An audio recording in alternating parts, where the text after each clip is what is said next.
governador do estado colocou todo o estado, todos os 645 municípios, na fase amarela. Para Tupã, pouca coisa muda por enquanto. Glaucio Tolentino.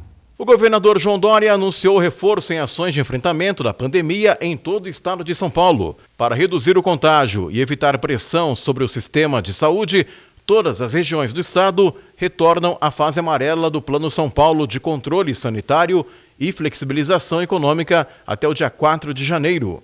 No caso de Tupã, que pertence à região administrativa de Marília, nada deverá mudar, pois já estávamos na fase amarela. Segundo o governo, é uma medida de prudência para melhorar o controle da pandemia. A decisão recebeu aval de médicos especialistas do Centro de Contingência do Coronavírus em São Paulo. A medida não fecha setores econômicos em nenhuma das 645 cidades paulistas, mas fortalece ações de restrição e aglomerações. Atividades como bares, restaurantes, academias, salões de beleza, shoppings, escritórios, concessionárias e comércios de rua voltam a ter limitação de horário e capacidade de público. O atendimento presencial em todos os setores fica restrito a 10 horas diárias, sequenciais ou fracionadas, e 40% de capacidade. Os estabelecimentos terão que fechar o atendimento local até às 22 horas. Todos os serviços com público em pé estão proibidos na fase amarela. A decisão não altera a programação de volta às aulas da Secretaria de Estado da Educação. Tampouco a previsão de novo fechamento de escolas para aulas presenciais com limitação de alunos ou turmas, além de turnos. Se tudo tivesse mantido, o cronograma anterior deixaria 89% da população do estado na fase verde, com progresso de outras 6 regiões. Com a verificação dos dados atualizados de avanço de casos e internações por Covid-19, o governo de São Paulo optou pela ampliação de medidas de distanciamento social.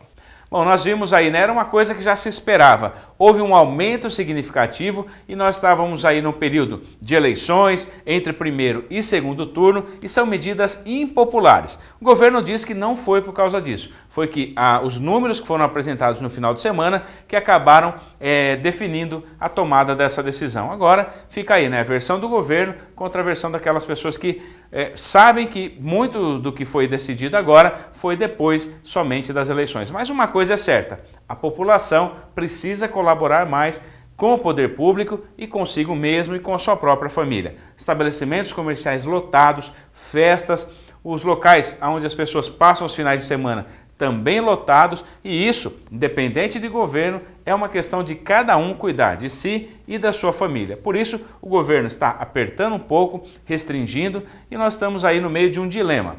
Houve um fechamento inicial, desde março a população colaborou, depois aos poucos foi retomando a normalidade. Agora nós estamos na chamada segunda onda e essa questão preocupa porque vai ser difícil fazer com que a população volte a ficar em casa como foi no início da pandemia. Estamos chegando nas festas de finais de ano, comércio aberto à noite, chácaras sendo alugadas, festas sendo programadas, então o que a gente espera aí, né, é que a população tenha um pouco de consciência nesse período e que evite estas aglomerações, que é o que acaba trazendo maiores problemas.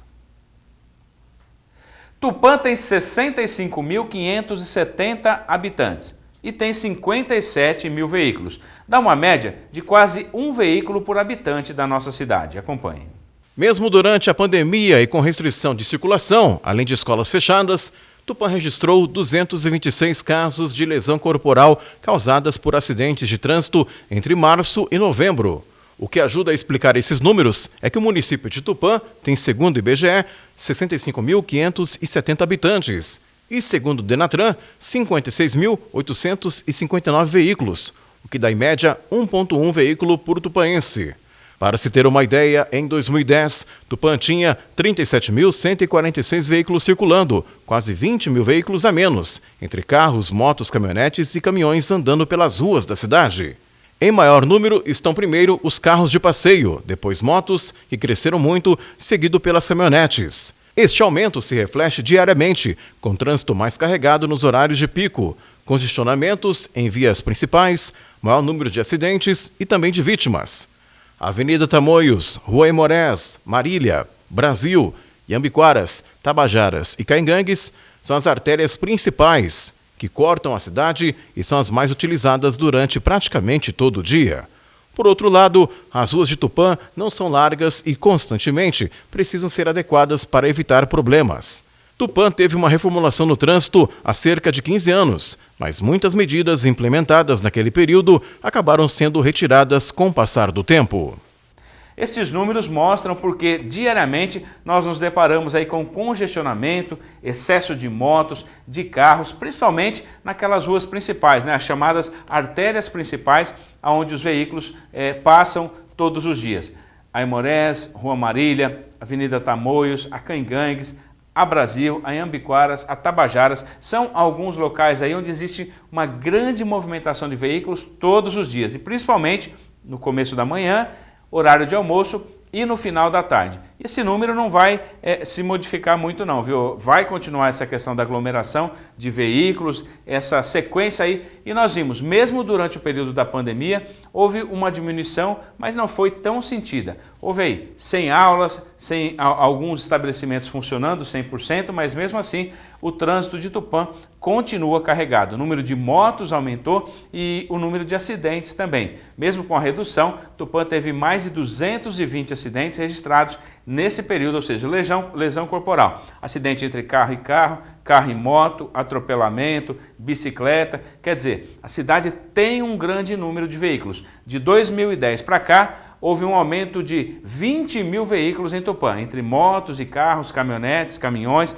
Então, a gente percebe aí por que as nossas vias estão tão abarrotadas de veículos todos os dias. A reformulação que foi feita há cerca de 15 anos acabou voltando algumas coisas, se descaracterizou. Não podia virar à esquerda em muitas vias, voltou isso em vários lugares, então acaba causando aí em vários locais uma aglomeração. É preciso que a prefeitura comece a pensar nisso e que no futuro uma nova reformulação seja feita.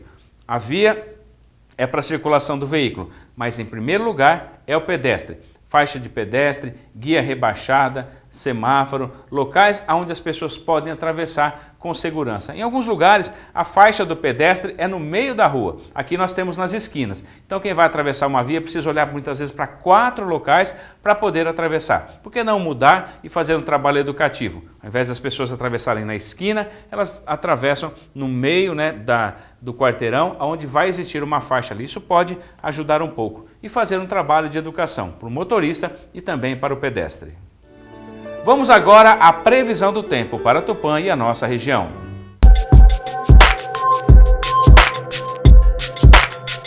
Olá, Rogério! De acordo com as informações do Clima Tempo, nesta quarta-feira em Tupã, o sol aparece entre muitas nuvens no período da manhã, com possibilidades de pancadas de chuva no decorrer da tarde ou à noite. As temperaturas vão estar entre a máxima de 35 e mínima de 21 graus. Em Rinópolis, o dia será bem quente, com a máxima atingindo os 37 graus e a mínima de 21, e não se pode descartar chuvas passageiras ao longo da tarde. Na região de Herculândia, o sol aparece, mas nuvens se formam pela manhã. Chuvas rápidas podem cair a partir da tarde ou da noite. Máxima de 36, com a mínima em torno de 21 graus. E eu fico por aqui e volto amanhã trazendo mais informações sobre o tempo. Espero vocês. Até lá! Obrigado, Gisele, pelas informações sobre o tempo. E assim encerramos mais uma edição do TV Câmara Informa. Nós lembramos que as sessões camarárias são transmitidas ao vivo todas as segundas-feiras, sempre a partir das 8 da noite, pelo canal 34.3, que é sinal aberto, o canal 10 da Cabonete. E você também acompanha pela internet no site da TV Câmara de Tupã. Até amanhã.